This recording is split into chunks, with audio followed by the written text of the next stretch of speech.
8 tips for winter sowing. Exciting times are here, guys, because guess what? My seeds have arrived from Lush and Dew, and I cannot wait to open it up. We're also going to be doing some winter sowing today with these same seeds. So keep watching. You get to see a step by step. If you have never been here before, my name is Marlene. Welcome to my home and garden channel. Welcome, everyone. Now let's go ahead and start the unboxing. So let's take a look at what we have here. We have our soil back there. We have little cups that we're going to be using. I have my tags right here. I have my marker to mark on there. Scissors. This is what they're going to go in, and we'll talk about this a little bit. And we have our watering can because the soil needs to be moist in order for it to be done. And last but not least, we get to unbox our seeds. So let's go ahead and get that done. So my husband's going to be using a soldering tool to put some holes in these cups and in the bottom of that. But if you don't have that, you can maybe use a box cutter, but just be very careful. I'd say score it, like over a piece of wood, but just be very careful. Or you can use maybe like a knife or just something to put the holes in there. But let's get on with the unboxing. So this is the soldering tool that my husband used, and it does get pretty hot, so please exercise caution when you're using it. Keep it away from children. And if you are wanting a similar one, I've linked it in the description box where you can get it on Amazon, so you can have one to get your process going. So let me go ahead and get my glasses on. I cannot wait to see what's in here. It's a little bit of a surprise because it is cold tolerant, and that's what I asked them for because we're doing winter sowing. But I'm not sure exactly what's going to be in there. I wanted it to be a surprise. So let's see. All right. So let me see where the end of this is. Oh, easy. I was not expecting that. Very convenient. I don't need scissors. So this is what it looks like, guys. So let me set this off to the side. And take a look and see what's in here, guys. So first thing I see is it says Seed Grow Guide. And it's organic, by the way. So if you like organic, you'll like this. They talk about the vegetables, nature's recipe for health. So that's good. And it tells you all the different things that are in here. You can see them, different vegetables. And it's so good that these things are all organic. I absolutely love that. See, squash, tomatoes, all of that. They have all these different things that they offer. See all of that? And I like, herbs as well too. Let me take a look further back in there. Organic fruits, they have those as well too. So it just depends on what you want. And they have their mission statement at the back. So that's good. So this is what I got here. This is actually the cold tolerant. It's cold hardy, which means they're great for winter sowing. You can see what they have here. Broccoli, cauliflower, mustard greens, spinach, blue lake beans, carrots, radish, asparagus, all the wonderful things I'd want to try. So they're going to give you things that they know will actually work. So let's take a look now inside here and see. I like this box. It's kind of fancy. See, it has the hinges at the back and all of that right there. Let me make sure. Oh, and then you slip it out like so. Lift it over. Very cool. And look at this, guys. Isn't this cute? See all the seeds that are in here? And then this fits with it right here, so you know what is what. So what do you guys think so far? I think it's really, really nice. You can see all the different ones in there. So we're going to go ahead and get started with the planting. And just to give you an even closer look, guys, just take a look here. You can see how many seeds are in each of these little packets right there. And there are so many, and they look so fresh. I love that. And you can always go in and make little markings on top of each of those little packs what is on what if you figure you might put them out of place, just in case you mix them up and then you can't figure out which is which.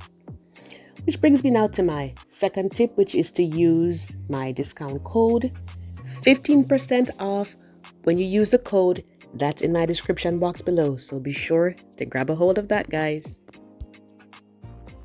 It shows you like if they want sun or shade. It tells you how long it takes to harvest them, how wide to plant them, spacing them out, and how deep. So let's take a look at these cups now. So these are just some little plastic cups that I got, and they're movable. They're not firm, so you can put holes in them, and they have that flexibility. So I liked using those, and it measured up really well. This little container now, I got this from the dollar store, and it was for $3, which is excellent. It's in good shape. And what we're going to do is we're going to flip it over because we want the light to come in from the sides and the top. They didn't have any clear top ones, so we just improvised. And over here now, my husband is putting in the holes in those little grooves right there, because what happens is when you do that, then when the water drains from the containers, it goes down there and then goes down to the ground. And that brings me to tip number 3, which is to use the soldering tool outdoors, because if you look, you see that there's a lot of fumes coming off from it, when you're melting them. And again, please be careful. You notice that he's wearing work gloves right here, which is really good.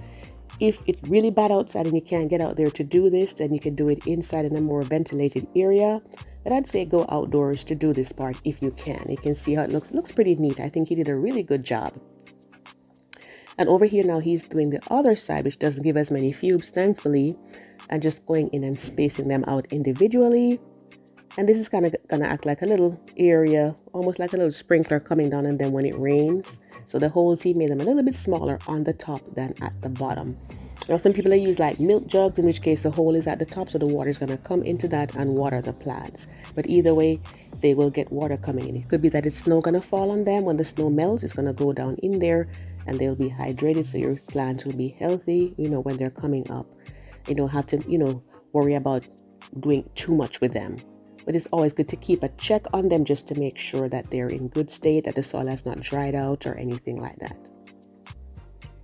So he's almost finished here, and I think he did a great job. Really neat, and it covers the whole area. Let's start from here. And now he's putting the holes in the bottom of the cups, about 2 to 3 for each cup.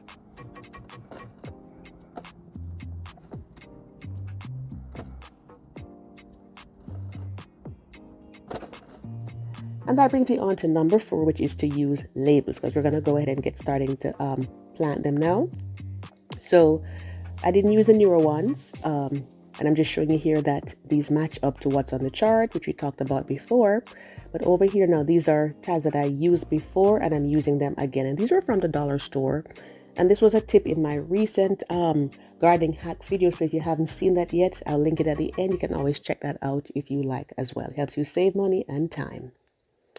And so I'm just going in and writing them out based on what we're choosing. And I did go in and I chose 8 different things because we were able to fit the cups in for 8.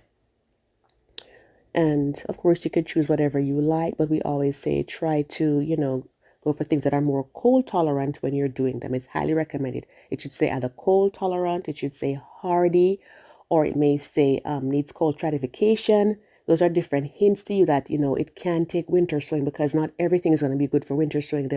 Because if they start to germinate on warmer days and the colder temperature gets a hold of them, they're going to get shocked and they're not going to make it. And then you're going to be so disappointed. So get things that are cold hardy. And this was tip number 1. And I'm just going over again just to make sure they'll survive and they'll be good. So these are like root crops right here, as well as your brassicas. Those are definitely cold weather cold weather plants. Bear in mind, they also do have flowers as a part of their seed packets, that you can get those packages. So be sure to stop by and, take a look and see what they have on their website. So these are the cups over here all lined up and ready to go. And this brings me now to number 5, which is not to use garden soil. I'm using the potting soil over here that you saw earlier. Make sure it's a little bit wet, but not dripping, because the seeds, they need moisture. So whenever they do decide to germinate, then they'll be sufficient to keep them going. And of course, it's going to be a slower process because it's going to be colder outside. So eventually they will come up when the temperature suits them, and it's going to make them more cold hardy. So that way you don't have to harden them off. Now, typically you want to put about, say, between 2.5 to 4 inches of soil in the container that you're using. And the reason why I like using cups is because it's not going to be a whole ton of them in there. You can always thin them out if you want to, like pinch the tops off of a few of them, like the seed leaves off the tops when they just start out. So that way you don't have to be pulling apart too many plants when it comes to transplant time. So that's why I even so much so like to use these smaller cups and then put them in the bin to get them going that way. And of course, you want your soil to be nice and airy, but at the same time not too light. Now, what I'll say is to be sure that when you're planting, you're doing your winter sowing, make sure that you're checking your growing zone. For growing zones that are between 9 and 6, I would say try to get this done by the end of February. For zones that are colder than 6, you can do that up until the end of March. Of course, tropical areas, you don't need winter sowing. Once you put them out there, they're going to grow. You will be perfectly fine. And I'm just pressing them in lightly here, the soil that is. So it's not compact, but just a little, more solid so that they have something that they can get going into and they feel secure that, yes, we can grow here and we'll be sturdy, we'll be healthy, and it's just going to be great.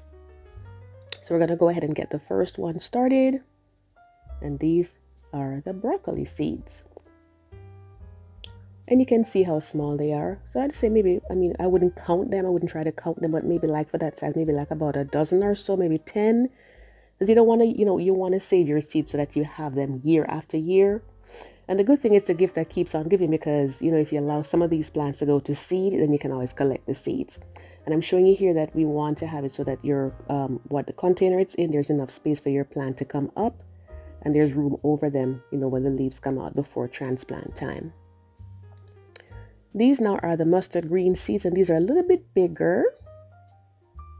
And of course, when you're planting your seeds or sowing your seeds, you want to make sure that the ones that are larger, you put them a little bit deeper down. For the very small ones, you can just scratch the surface of the soil a little bit and put them in there. As they get bigger, you want to dig a little bit further down, maybe like to about 1/4 of an inch, sometimes maybe even an inch or 1.5 inches, depending on how large they are, like beans and so on. We're sticking in our labels and getting ready to go. And those are the carrot seeds.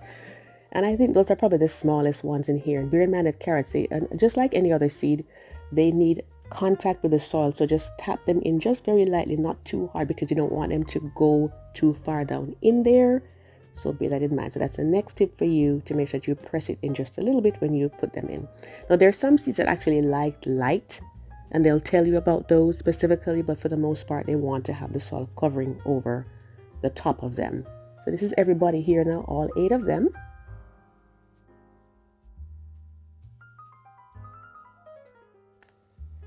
So I went to do this part outside, but you can do this part indoors if you want. I just got my spray bottle and misted them a little bit on the top to make sure that the seeds got some moisture immediately. And I think I got this bottle from Walmart, maybe for about $2 or so a few years ago.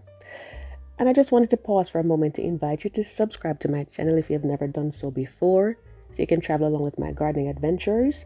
I love exchanging ideas with fellow gardeners, and also just to encourage new gardeners as they come up. I do my uploads on Thursdays with a few sprinkle in between, and be sure to hit the notification bell twice so you never miss an upload. So here I am now, just covering them over, and what I love about this is the snapping at the side, so that way I know it's secure.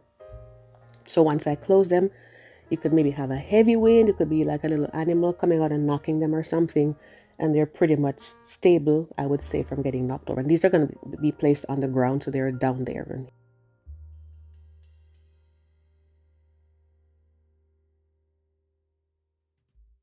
Here they are right here. You can see everybody is all lined up and looking good, ready to get started for the next phase. You can see the little holes on top. And this was them 2 days after. There's a little bit of sweating going on in there. I shouldn't say sweat, condensation. So you can see the moisture. There's moisture in there, so it's doing its thing. It's acting like a greenhouse, which is what we want. And it's good to just keep checking on them to make sure they're okay. And on your colder days, they'll be perfectly fine. If you have really warm days, put them on the north side of your house, because typically that side gets a little less heat than the south and other sides. So I'm so glad that they sent this package to me. If you do need to contact them if you're having any issues, you can check them out at the email or the website that I've shown right there. And you know, this really has everything. It covers everything you need. It even tells you like the temperatures when you should plant them, you know, if you're putting them direct. So, and so guys, you know, I just want to say that if for whatever reason your winter sowing did not work out, save some more seeds and try again.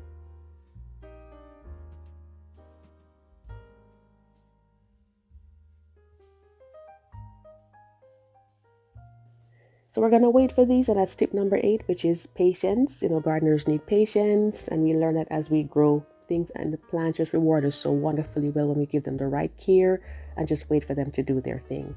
So I do want to thank you so much for watching. Stay warm for the winter, and I do hope to see you in my next video. And do not forget my discount code. Take care, guys. Happy gardening.